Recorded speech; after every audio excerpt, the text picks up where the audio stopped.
Sigue Mesa Central por Tele 13 Radio.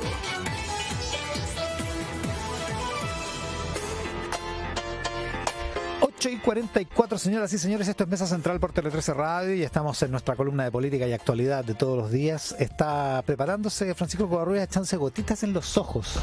¿Qué tal? Qué coqueto. ¿Qué te pasa? ¿Tenía alergia? Estoy con este contacto. Ah, por eso. Pero no llores, Francisco, no llores. Cálmate. Lloro por Chile. Pirincho, parte tú con la joyita. ¿Cómo estás, Pirincho Navarrete? Buenos días. Muy buenos días. Francisco Covarrubias, buenos días. Muy buenos días. No, sigue llorando, así que no. Ya, Pirincho, parte tú con la joyita, porque Francisco está llorando. Trae una calavera, Pirincho, que no sé si será signo de algo. ¿En el polerón? Sí. Es una marca, sí. Ah, una marca. Es que es muy taquilla, Pirincho, como diríamos en los 80. Y estamos hablando con Don Taquilla. Mira acá. No sabía que era una marca. Tiene un... ¿Viste que tiene? Ya, ok, ya, sigamos. Mientras yo tengo calavera, Covarrubias en ganso, solo en ganso. Y si ahora voy en hecha, a los que no saben. No, yo no tengo canje como tú. Y ropa carísima. Oye, vamos a lo nuestro. Esta semana circuló por redes sociales un video que no envejeció muy bien. Y que yo me imagino que algunos de los tantos materiales de la campaña del ex alcalde de Torrealba, donde un grupo importante de líderes políticos, en fin, estaba Elin Matei, estaba José Antonio Coloma, Felipe Casa, hablaban de las bondades del alcalde. Traigo esta colación porque todo el mundo tiene derecho a equivocarse en las personas y en los juicios, pero creo que también tiene la obligación de enmendar con igual vigor y profundidad. No nos convierte en unos radicales izquierdistas el criticar duramente lo que ocurrió en la Municipalidad de Las Condes, como tampoco Vitacura, perdón. Como tampoco nos convierte en unos impenitentes fascistas el que denunciemos lo que está ocurriendo en el municipio de Santiago, en el municipio de Recoleta. Por el contrario, cuando uno tiende a juzgar de manera muy severa a su adversario, por el contrario, a ser muy condescendiente con sus partidarios, no solo está devaluando moralmente las propias opiniones, sino que yo creo que está asestando un duro golpe a la credibilidad del debate público. A mí me parece que el doble estándar es probablemente uno de los principales flagelos de nuestra política y que creo que se repite en distintos ámbitos, no solamente cuando estamos discutiendo la corrupción, a propósito de condenar o no condenar la violencia, o cuando algunos fueron partidarios, detractores del voto obligatorio según si es que convenía o no sus intereses particulares. Entonces mi joyita de hoy aporta de un proceso eleccionario tiene que ver con hacer un llamado a todos quienes tenemos el privilegio de participar, opinar y terciar en el debate público, a que la coherencia y consistencia de nuestra opinión está juzgada por la capacidad de emitir juicios similares respecto de casos iguales, sin importar quiénes están detrás o si favorecen nuestros intereses más particulares. Es buena joyita, pero me perdí un poco. ¿Cómo era el video? Es que yo estoy un poco ajeno a las redes sociales. Es un video donde aparece en un conjunto de dirigentes políticos hablando de las bondades del ex alcalde de Torrealba, de su gestión, de su integridad, de la importancia que continúe en la comuna, en fin. Y ojo, lo traigo simplemente como un ejemplo, como podría traer muchos otros de lado y lado, y entre otras cosas tiene que justamente que ver con esta defensa que hago de terminar con el doble estándar, porque creo que sin temor a equivocarme no hay un solo tema que no constituya algún tipo de polémica en nuestra discusión pública, en la cual no sea posible registrar de unos y otros distinta intensidad de opiniones según quién eran los afectados o a quienes se estaba criticando. Francisco Covarrubias. Sí, tres cosas cortas. Uno, efectivamente, ante las campañas hay una especie de aval de las personas más conocidas respecto a los distintos candidatos que terminan muchas veces muy mal, porque en el fondo se sacan fotos con 50 gallos, claro, y en ese sentido de repente resultan ser unos pillos y claro, y uno queda al lado de la foto para el caso de las personas conocidas. Lo segundo que está relacionado con eso es que evidentemente todos estos actos de corrupción no tienen partido. Hemos visto gente de la UDI, hemos visto al socialista Aguilera, hemos visto la alcaldesa de Santiago, no tienen partido. Sin embargo, en algunos casos, y me atrevo a decir que en el caso de Vitacura y sobre todo en el caso de San Ramón, habían bastantes antecedentes, pero que sin embargo, candidatos que medio manchados, que sin embargo marcan bien en las votaciones, entonces los partidos cerran o cierran un poco los ojos para poder decir nos conviene electoralmente, porque además está siempre la amenaza que vaya por el lado y no. ¿Entonces que esto de Torrealba se sabía? Bueno, ¿Había algún antecedente? y el tercer punto voy al caso Torrealba, porque a mí me tocó personalmente, siendo director del Diario Financiero, publicar una noticia el año 2007 de que Torrealba tenía creo que el 3% de Simonetti directamente. Siempre se especulaba de que era la familia, el 3%. Y esto me generó a mí un gran conflicto con el entonces alcalde. Me trató de corrupto, el alcalde a mí, digamos, que yo puse la noticia, digamos. Explica bien a quienes nos está escuchando por qué era importante lo de Simonetti. Era importante porque en el fondo hubo todo un loteo en lo que se llama el Parque Los Gallos, ahí cerca del Sport Francés, cerca del río Mapocho, que era un área verde que fue comprado y que después fue cambiado el plano regulador, y en ese caso había... se pudiera construir edificios. Exacto, edificios de 8 pisos. Y esa fue una noticia del 2007, y ya yo me formé la sensación de que había gente que consideraba, no te digo de que las paredes las estaba llenando con billetes como salió el informe de la Fiscalía, detalle, digamos, pero que había un amiguismo, que había una cosa, habían cosas, habían desorden y todo, bueno, y seguía adelante. Esto y ahí hubo quienes miraron para el lado teniendo responsabilidades. Y esto ha ocurrido en todos los partidos políticos, que la gente dice, mira para el lado, pero bueno, un candidato que más o menos en el fondo marca bien, etcétera. Y ese es uno de los grandes problemas que nos vimos enfrentados. Ahora, hay un segundo elemento que está relacionado directamente en Vitacura, en este punto 3 que estoy marcando, que los concejales, o varios de los concejales que terminaron el mandato con Torrealba y que después siguieron ahora con la alcaldesa Merino, pidieron construir una estatua en el Parque Bicentenario. Una estatua porque Torrealba había sido, digamos, poco menos que el hijo ilustre de la comuna.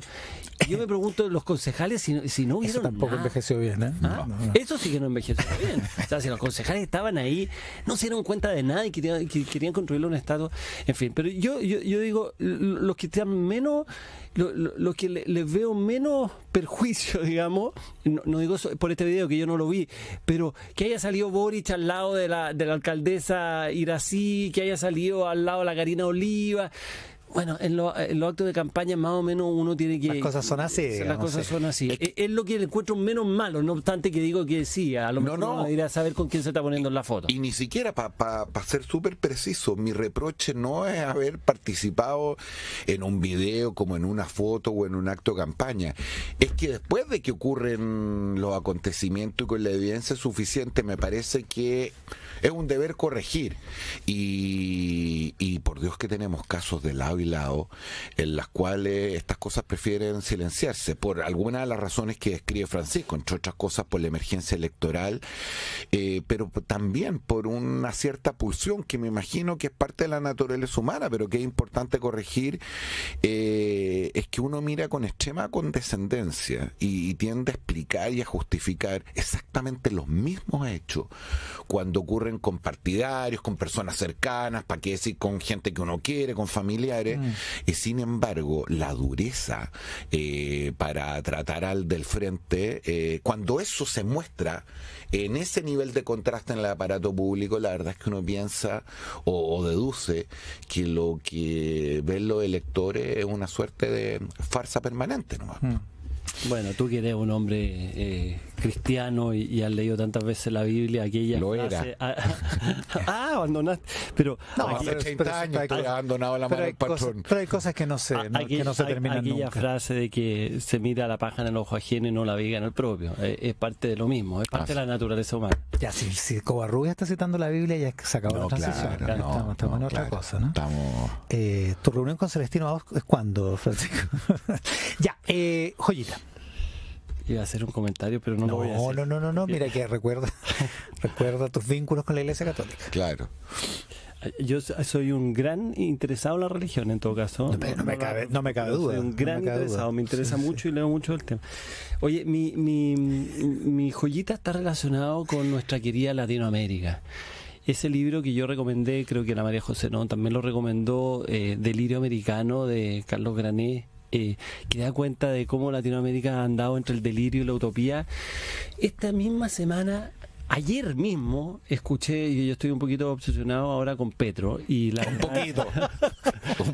La verdad que Petro nos ofrece ayer... Abandonó a Kim Jong-un. Claro, abandonó a Fernández, abandonó a Maduro, ahora es Petro. Durante todo este año será Petro. Vamos con Petro. Petro, te juro que escuchar a Petro es ponerse a llorar nomás. Porque, bueno, no solo generó un cambio de gabinete donde se como atrincheró con la izquierda dura, pero su discurso de hace 60, 80 años, ahora llamó y advierte que va a venir una revolución si el Congreso le rechaza la reforma, la amenaza.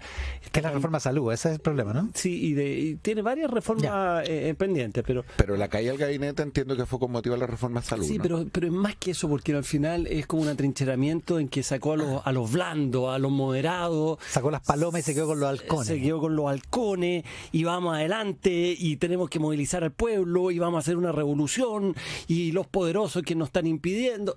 Esa cantinela que termina y ha terminado siempre mal, la tenemos con una retórica más muy de esos años. Y entonces yo digo, bueno, eso es lo que pasa en Colombia, en Ecuador. Estamos a puertas de la destitución de Lazo, otra cosa tan propia de Latinoamérica, que los presidentes que no terminan su mandato o que están presos. ¿Cuántos presidentes en América Latina están presos? Y la paradoja es que ¿cuántos quieren seguir siendo presidentes? Es una cosa loca, terminan... Paraguay, esta misma ayer, un ejemplo, el domingo, el nuevo presidente respalda a María León, respalda a Horacio Cartes, que está investigado por corrupción. Partido Colorado en Paraguay, 70 años en el poder, con el paréntesis de Lugo, 70 años en el poder. Esa es Latinoamérica. Esa efectividad. Con una excepción. Ahí tení. Con una excepción. Una excepción. Con una honrosa excepción. ¿Cuál? Uruguay. Uruguay acaba de aumentar la jubilación de 60 a 65 años. Alguien vio en los diarios, digamos, que quemaron el país, que parece ser que la decencia política en Uruguay, hubo algunas protestas, el Frente Amplio, que el partido de izquierda votó en contra, hubo algunas manifestaciones, creo que hubo un paro del transporte, pero una cosa muy menor, muy civilizada, y llegó con un amplio acuerdo el presidente Lacalle, que yo diría en este momento el mejor presidente de Latinoamérica, logra aumentar la jubilación de 60 a 65 años. Pero quiero decir una cosa para terminar en favor del presidente Boric. A ver. La izquierda que tenemos hoy día en Latinoamérica son de tres tipos. Izquierda autoritaria o tiránica, digamos, que es la cubana y la venezolana. Izquierda mesiánica, que es la que tenemos en México, AMLO y ahora Petro. Izquierda populista, que es Fernández. Y creo, y en eso realmente hay que felicitar al presidente Boric. Podrá ser bueno o malo su gobierno, podrá haberse equivocado 1000 veces, haber 20.000 volteretas, lo que sea, pero no ha caído ni en la izquierda autoritaria, ni en la izquierda mesiánica, ni en la izquierda populista, por lo menos hasta ahora. Y eso creo que hay que reconocérslo y hay que cerrarlo. Cerramos por fuera, ¿no? Cerramos por fuera. No, estoy impactado, estoy emocionado. Estos 5 años de convivencia han rendido algún fruto, ¿no? 7 años, 8 años. 8 años ya, 8 años. Y a propósito de lo que hablábamos recién. En el micrófono. 8 años todavía no solo de criticar el doble estándar para juzgar, sino que criticar el doble estándar para alabar y reconocer. Y lo que acaba de hacer Covarrubias es un buen ejemplo de lo que escasea, diría yo, en el debate público. Así que te felicito este programa y me felicito a mí por mi aporte a que esto haya ocurrido. Claro. Muy bien, Pirincho. Con Jorge Pirincho Navarrete y Francisco Covarrubias conversamos de actualidad y política acá en Mesa Central. Conversar, la mejor forma de analizar. Escuchas Mesa Central por Tele 13 Radio.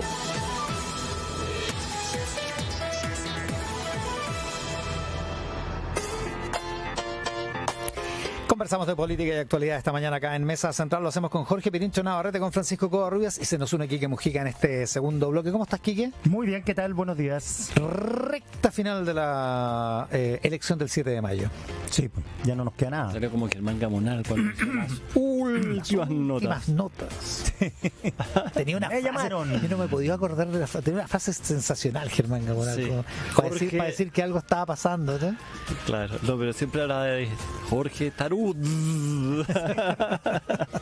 Qué estilo, qué extraordinario, ¿no? Estilo. Inolvidable. Solo tú eres el sobrino político en otro estilo, pero De Germán Gamonal, gracias. Gamonal. De la radio. Oye, ayer vi, probablemente lo han dado varias veces, un reportaje en Canal 13 a propósito de la radio, de la historia de la radio. ¿Ya? ¿Ya? Te entrevistan, hay varias cuñas tuyas. Ah, ¿Pero sí, un pues programa antiguo?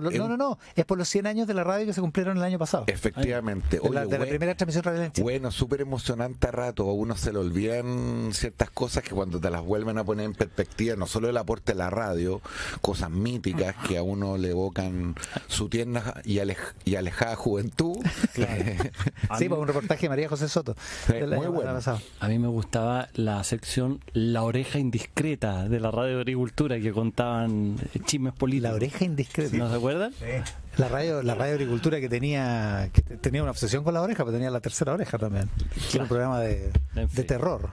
Ya, Quique Mujica se está acomodando en el Estoy estudio para cambiando de... ¿Vamos a hacer radioteatro? Sí. Vamos a cerrar el A propósito. teatro. Los efectos especiales los va a hacer el Ya, Quique a apuesta. partir de ahora. Apuesta. Apuestas para el domingo. Pirincho está... Hay una tradición en este espacio, en este panel de columnistas de nunca chutar a la... ¿O sí? A ver, Pirincho. A ver, yo tengo un pronóstico, pero que lo voy a adornar con 3 preocupaciones. A ver. Voy a partir por mi pronóstico. Yo creo que la oposición, entendiendo la oposición como la suma de los votos de la derecha tradicional, digamos, de la derecha un tanto más radical y del partido de la gente, van a obtener a lo menos 30 consejeros constitucionales de los 50 que son elegidos. 30. 30. Ya. Y parto entonces o Esos son acompaño 300. con mis 3 preocupaciones. La primera tiene que ver con que lo primero que vamos a observar es un importante crecimiento y muy buen desempeño de lo que podríamos llamar las puntas políticas. Yo creo que al Partido Republicano y al Partido Comunista, en relación a su actual y propia representación, les va a ir muy bien. Y eso va a generar en ambos bloques políticos una ardua discusión de cuán exitoso no está siendo la estrategia de la moderación, si uno lo pudiera poner de esa forma. Tengo una segunda preocupación, y es que si se dan los resultados que yo estoy describiendo, estamos al borde de que la oposición al oficialismo pudiera tener una mayoría suficiente para prácticamente ni mirar a los del frente para decidir el texto constitucional, en un escenario que es la otra cara de lo que se vivió en la experiencia pasada y con los resultados que todos conocemos, en lo que yo más de alguna vez he bautizado aquí después de la ola del octubrismo como la venganza del septiembrismo. Y tengo una tercera preocupación, y es que si ese escenario se da, va a facilitar un agrio debate que ya se venía instalando respecto de la legitimidad de este proceso, y cuando muchos empiezan a elaborar la idea de que la tercera será la vencida, cuando yo tengo la impresión de que a partir de cómo se han dado los acontecimientos y probablemente por responsabilidades muy importantes de quienes estuvimos en el apruebo para el primer proceso y no tuvimos el coraje suficiente para ir denunciando un conjunto de cuestiones que terminaron en ese proceso fracasado, llevó entre otras cosas a una negociación que efectivamente arroja ciertas dudas respecto a los márgenes de maniobra y la libertad democrática para poder discutir, pero que está entre nuestras propias responsabilidades. Y si eso se da así, pudiera incluso estar en peligro la posibilidad de que esto se aprobara el 17 de diciembre próximo. Esas son mis 3 preocupaciones a partir de mis pronósticos electorales. Francisco Covarrubias. Sí, yo creo que el día domingo en la tarde vamos a saber si la Constitución puede aprobarse o no.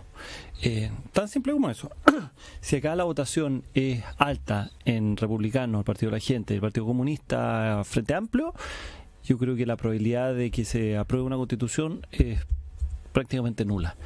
Esa es la verdad. Y de ahí para adelante lo que yo creo son dos cosas. Uno, que decir que este proceso carece de legitimidad, no sé por dónde, digamos. Yo sé que no es lo que tú dijiste, Pirincho, pero sí lo he escuchado, porque acaban a votar el doble de personas que votaron en el primer proceso, probablemente, y por lo tanto vamos a encontrar un proceso que está legitimado por la población, pero que sin embargo nos pone una gran señal de interrogación respecto a qué es lo que puede ocurrir.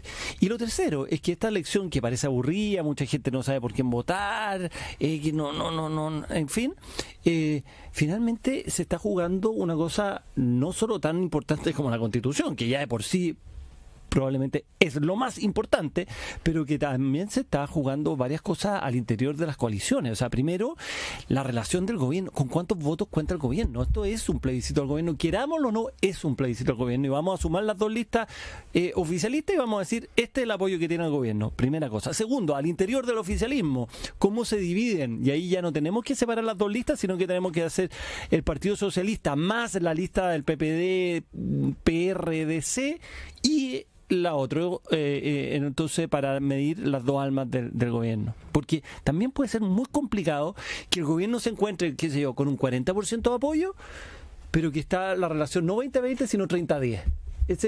Va a ser un problema para el oficialismo. Y el tercer tema que lo solayaba Pirincho, en el fondo, respecto a qué pasa al interior de las tres derechas. La derecha, yo he bautizado a propósito de eso de Pirincho como la derecha populista al PDG, porque la votación ha sido más bien de centro derecha. Entonces tenemos la derecha tradicional, la derecha ultraconservadora / radical en algunos casos, que sería el Partido Republicano, y la derecha populista. Y dentro de eso, yo ya para hacer pronóstico, creo que están también cerca de los 30 probablemente, pero creo que a la derecha tradicional, Chile Vamos, Chile Seguro se llama ahora, va a estar bastante por sobre republicano, no obstante que el aumento va a ser importante, porque siempre, como en todas las elecciones, depende con quién se compare, y aquí probablemente vamos a comparar con la elección de senadores, y ahí el Partido Republicano tiene uno, ¿cierto? Claro, solo va a ganar, digamos. Solo va a ganar, obviamente, pero creo que va a estar lejos del sorpaso como sea. ¿Y de los 30, cuántos republicanos y cuántos Chile Seguro? Solo técnicamente, yo creo que técnicamente la base de comparación del Partido Republicano son los dos senadores que tiene, contando a Carmen Gloria Arana, que no fue elegida por el Partido Republicano. Yo sé que fue elegida por Evópolis, pero técnicamente, porque no fue electa en la elección de 50. Ya. Entonces, De acuerdo. De veras. Yo fíjate que a lo que pone Francisco sobre la mesa agregaría otras dos consecuencias de este proceso electoral que paradojalmente no tienen que ver con el proceso electoral, sino más bien con los futuros procesos electorales que se avecinan. Fíjense que una discusión sobre un texto constitucional ha sido tomada por dos temas que no necesariamente son los más vistosos, los más propios de este debate, como el tema de la seguridad y la inmigración. Imagínense que el efecto que eso sí tiene en una elección municipal, donde ahí sí que estamos hablando del corp de la elección, y tenemos el próximo año, en octubre, elección municipal y después elección presidencial. Yo creo que una de las cosas que vamos a tener que mirar, y que probablemente, a propósito de la reflexión de Francisco, reordena en algún sentido la discusión, no solamente del oficialismo, sino que también de la oposición, de quién manda, quién tiene la hegemonía, cuál es el discurso que se instala, quiénes se subordinan a quién, va a ser de cara a cómo este resultado marca en la política de alianzas para la próxima elección municipal primero y la próxima elección presidencial después. Si yo les preguntaba de voto de oposición, ponle 30, ya los dos consiguen 30. ¿Cuánto eso va a ser el republicano? ¿5? Yo creo que Chile Vamos 15 y los otros 15 más o menos se reparten entre republicano y PDG. Pero republicano ahí se da la vuelta. Sí, pero es que algunos hablan de que republicano, claro, pero también el PDG, que podría salir unos 4 o 5. Claro, porque ellos hablan de máximo 12. Ya, y eso para ellos es muy alto. En la tipología que ha instalado nuestro querido Francisco, lo que en el fondo está diciendo es que la derecha populista y la derecha radical igualan a la derecha tradicional. ¿Eso? pero exacto, eso es lo que digo, pero en el fondo hay alguna, no sé si en el fragor de la excitación algunos piensan de que Republicanos podría pasar a Chile Seguro, y yo me parece que eso no va a ocurrir por ningún caso. O sea, que Republicanos sea más que Chile Vamos, digamos. Ahora, es verdad. Porque hay algunas encuestas que muestran eso. Ahora las encuestas, no sé cuánto uno le puede creer, porque esta encuesta es súper difícil encuestar. Es muy difícil, la gente no sabe todavía. O sea, son elecciones que no sé si les pasa a ustedes, pero mucha gente anda preguntando ¿y por qué? Sí, pues, ¿quiénes son los candidatos? La suma de votos no necesariamente se condice con el número de elegidos, porque hay como es senatorial el esquema. Además, claro, si tú puedes ganar en Santiago por harto, ganaste todo, pero si perdiste en comunas en regiones chicas, porque aquí los votos de Santiago son 4, por cierto, pero también 4 hay en Araucanía. 5. Araucanía y Maule son los 5. Claro, y ahí en Araucanía y Maule el pronóstico es 4-1. 4 de derecha, 1 de oficialismo. Sí, pero en el Maule eso es difícil. Sí, a mí también, porque ahí salió Elizalde. Salió Elizalde y Jimena Rincón. Y Andrés Velasco le ganó a Elizalde. Si no quedó por la lista. No se puede dar el guarismo exacto, pero hay una encuesta de Panel Ciudadano. Sí, de la UDD. ¿Podemos hablar de encuestas? En términos generales. Trata de hacerlo. Yo sé que este es otra de tus obsesiones, por eso te la instalo. Sí, pero ¿desde cuándo no se puede hablar? Desde el viernes pasado. Los resultados son desde el viernes de la semana pasada, de la semana antepasada. Van a estar esperando afuera los carabineros. ¿Los resultados qué? Los resultados en Concepción de esta encuesta de Panel Ciudadano de la UDD, hecha hace una semana, muestra que entre Republicano y Chile Vamos se llevan todo, digamos. Eso sería una cosa, a mí me cuesta creerla. Son 3. Ahora, ¿se llevan los 3? Se llevan los 3. Solamente quiero alertar sobre una cuestión. No solamente parece ser una cierta idea o convicción de este distinguido panel, sino que en general se ha instalado en la opinión pública, y particularmente en la opinión publicada, para decirlo de alguna manera, la idea de que la derecha va a tener un gran resultado. Ahora, es importante poner sobre la mesa que si es verdad que los partidos se juzgan sobre su actual representación, pero también las fuerzas políticas se juzgan respecto a la expectativa. No vaya a ser que la derecha tenga un muy buen resultado, pero bastante menor a lo que se suponía, y que esto termine presentándose casi como una derrota, en el sentido de que entre más alto se cae más fuerte. Le pasó a varios presidentes de la República que en la primera vuelta tuvo un desempeño bastante menor del esperado, y lo que era un triunfo en términos objetivos, en términos subjetivos, terminó siendo una derrota. Sí, yo le puse, reporteando, le dije, póngale número al fracaso, 26. 26 consejeros. 26 escaños. Es decir, ganan la mayoría, y sin embargo es un fracaso. Y más que ahora, más que el Senado actualmente, que tienen 25. Ahora, hay una cosa que es más de fondo. En el fondo, si la Constitución es una carta que debe durar 50 años, qué increíble que si la Constitución se hizo hace 2 años o se hace ahora, va a ser tan distinta. Eso es lo que nos marca la importancia de la Constitución sea mínima, porque en el fondo un momento especial de la historia que marca hacia los próximos 50 años una visión de mundo, por decir, esto es lo que la gente quiere, esto es lo que la gente cree. Este es nuestro acuerdo básico. El acuerdo básico no tiene nada que ver hace 2 años con el acuerdo de ahora. Porque digo, aquí pueden haber cabezas calientes, pueden haber estingo del otro lado que digan aquí, momentito, aquí esto es lo que quiere la gente. Ahora se están preparando. Se quedan callados ustedes, ahora la Constitución la hacemos nosotros. Eso es dramático. Entonces, finalmente, eso da cuenta de por qué mientras menos es más. Y súmale la dificultad que yo creo que han soslayado bien en términos electorales en la campaña, de que 2 de los grupos que pudieran crecer muy significativamente esta elección, paradojalmente son 2 grupos que no querían el proceso constitucional, y que hasta antes de ayer llamaban a votar en contra en el plebiscito de salida, e incluso a sabotear el actual proceso. Es decir, la dificultad adicional es que en la discusión del texto constitucional pudiera haber un grupo muy importante, incluso cercano a una mayoría, que no está a favor de... Imagínate la paradoja que significa de que el Partido que nunca han habido vientos más favorables para el mundo de la derecha y centro derecha, y que sin embargo un grupo importante de ellos, que es el Partido Republicano, quiere boicotear el proceso. O sea, cuando nunca en la historia han tenido un mejor momento para plasmar su idea. Absurdo. Podría ser también más absurdo que el Partido Republicano haga una constitución que les parezca bien y que ellos estén por esa constitución, aprobarla y desterrarla en el 80, y por el otro lado, por al frente, digan, no, ¿sabe qué vamos a rechazar? Nos quedamos con la del 80. Claro.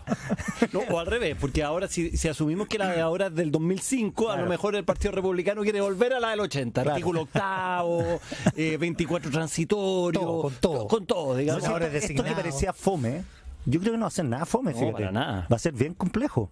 O sea, digo, como... Porque además el contexto es que venimos de un proceso que fracasó, que dejó mucha herida, muchos traumas y ganas de venganza, por cierto. Y esto que no, si nosotros no vamos a hacer lo mismo que hicieron ellos, la verdad que en la política nunca me ha calzado. O sea, ahora vamos a ser nosotros los buenitos.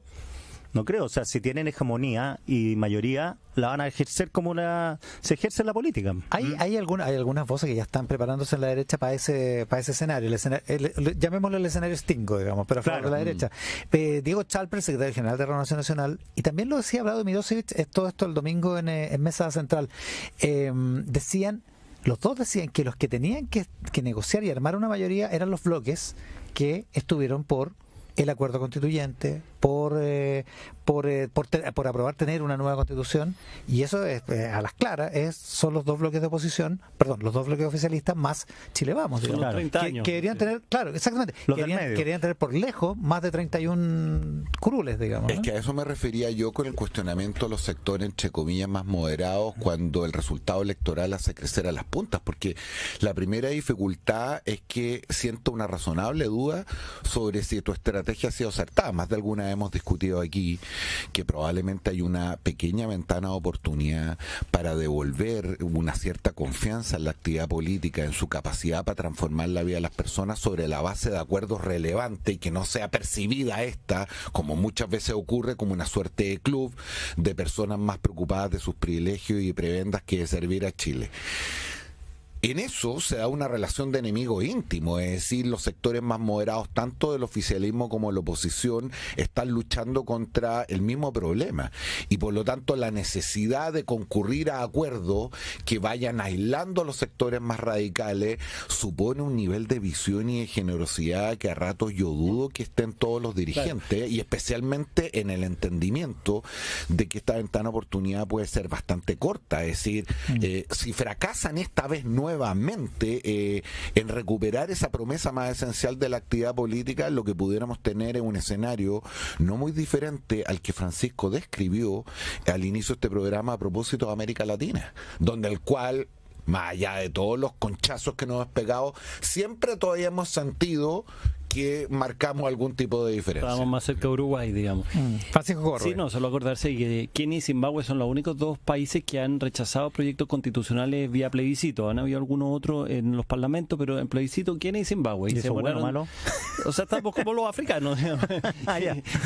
Pero esos dos países no reiniciaron el proceso nuevamente. Por lo tanto, si nosotros volvemos a rechazar, vamos a hacer, cosa que nos gusta mucho a los chilenos, caso único en el mundo. Ahora, esta es la tercera, ¿no? Porque claro, ya estuvo el de Bachelet, estuvo el de la convención y esta es la tercera, bueno, ¿no? Claro. El de Bachelet con todo lo que uno pudiera reconocer, lo visionario del proceso y la ceguera de la oposición en ese momento, careció de dos mecanismos que creo que son fundamentales para efectos de calificarlo como la primera.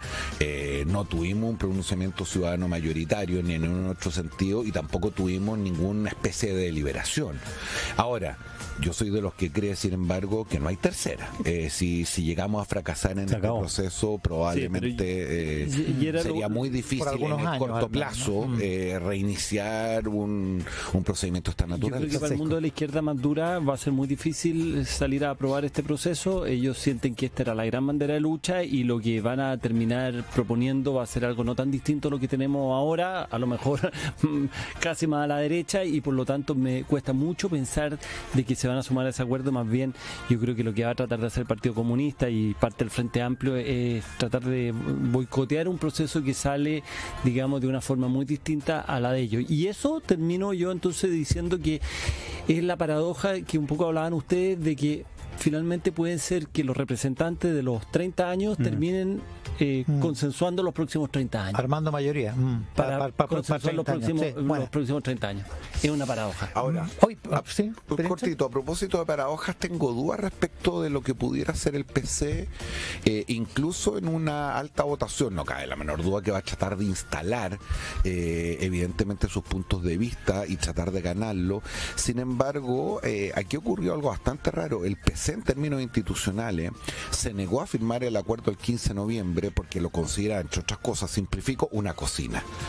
Y sin embargo suscribe lo que es una central de restaurantes para todos los efectos, claro, que es un proceso como con técnicos, con bordes, con árbitros y por lo tanto cierta dinámica institucional es difícil de soslayar. Va a tener que poner sobre la mesa muy buenas razones respecto a la credibilidad de su propio sector, sé que efectivamente toma la decisión de concurrir al rechazo. Decir que vine escuchando el domingo que venía, justo teníamos programa con Pirincho, así que venía a la playa y me vine escuchando la radio Nuevo Mundo al presidente del Partido Comunista, Guillermo Teller, un programa interesante de escuchar, ¿eh? ¿Y qué decía? Con mucha desafección del proceso. Sí, es que yo creo que le tiene que hacer cariño a su base. Claro, seguramente ese programa es para las bases. No está entusiasmado. Claro, explicar por qué firmó él y todo su partido. Mi WhatsApp colaborativo indica que en Francia también se rechazó un plebiscito constitucional, pero en los años 40. No sé, yo le pregunté. Estaba Humphrey Bogart por ahí. Vaya. Yo le pregunté a una profesora especialista que extranjera y me dijo eso, pero no, solo para chequearlo, para chequearlo. El tuyo. No sé, que era un proyecto constitucional distinto, no era una reforma. En el fondo son nuevas constituciones. Puede que ahí haya una. Porque también se equivocó Guillermo Larraín diciendo que en Sudáfrica eso estaba malo, ese dato de Guillermo Larraín. Saludos a Guillermo, ¿no? Escuchas Sí. Saludos amigo, pero que habló Foco Barrulla. Está escribiendo más temprano. Ha salido el tintirillo que todos tenemos de él. Ahí tenéis los bordes, la explicación, si la ganancia pequeña. Abogado. Ya, yo voy a anotar acá entonces 30, dicen. 30. Covarrulla Navarrete. 30 a la derecha. Más algunas otras. 30 a la oposición. Oposición, ya. Ya, pero juégate tú por algo. Más algunas otras cosas. Ya sabemos que Iván nunca se juega. No, el caballo de. No, pero es que yo no tengo idea. Entonces no sé. Yo voy a tirarme el tejo pasado, fíjate. Tú decís que más. No, yo no he estudiado. No, para ganar. Dale. Pues yo opino lo mismo que usted, vamos a empatar. Sí, exacto. 32. 32 para la derecha. Sí. Eso le da. Incluyendo Partido de la Gente. Eso pasa el número mágico. Con 32. Sí, pues 30 a los 3 quintos. Se cierra por fuera. Sí. Con el Partido de la Gente. ¿Y la relación entre Prodignidad y socialismo democrático? No, eso es mucho para mí ya. Es mucho. Sí, pueden ser 51, ojo. Está el voto del escaño indígena. Claro, y ahí el número mágico se suma. ¿Y ahí cuánto? Ahí en los 3 quintos son 31. Claro. En ese caso. Ahora, no parece ser fácil que salga el. No, por el número de votación. Tiene que llegar a un umbral de representación que como 190.000 votos, una cosa son así. Son 2 candidatos, además. Sí. Recomendaciones. Pirincho Navarrete. Bueno, yo a esta altura, honrando una vieja tradición, no puedo sino a puertas de un proceso electoral hacer una sola recomendación. Y es que efectivamente este domingo las ciudadanas y ciudadanos concurramos a votar. Me voy a repetir respecto a algo que dije el fin de semana, pero votar es importante por varias razones. Primero, porque como varias veces me han escuchado, no solamente un derecho, sino que un deber, especialmente respecto de suscribir nuestra rúbrica a la comunidad política y así participar en el debate sobre cuáles son nuestras libertades civiles y políticas. Segundo, porque a propósito de lo que decía Francisco al iniciar este programa, América Latina es un buen ejemplo de cómo las peores tragedias y los más tristes experimentos fueron siempre antecedidos de un momento donde los ciudadanos se retiran del espacio institucional y dejan en manos de pocos decisiones que nos conciernen a todos. Y tercero, porque a propósito de una distinción que ya hice aquí entre opinión pública y opinión publicada, es el momento en el cual los ciudadanos hablan, que callan los medios de comunicación, las redes sociales, los dirigentes, y se pronuncian quienes son los verdaderos depositarios de la soberanía popular. Entonces, recomendar que la gente se levante a votar por un candidato o candidata, que si quiere que se levante a anular, incluso que se levante a votar en blanco, pero que se levante y que no pretenda participar o incluso juzgar el desarrollo del partido si es que sigue permaneciendo en la galería. Y como tengo que recomendar algo en específico, que sea la página del servicio electoral, entonces, para quienes no han consultado, terminen de ver sus datos para este domingo. Yo consulté ahora en la mañana, está facilito. Quique. Tienen que comprar chagua más porque es seca.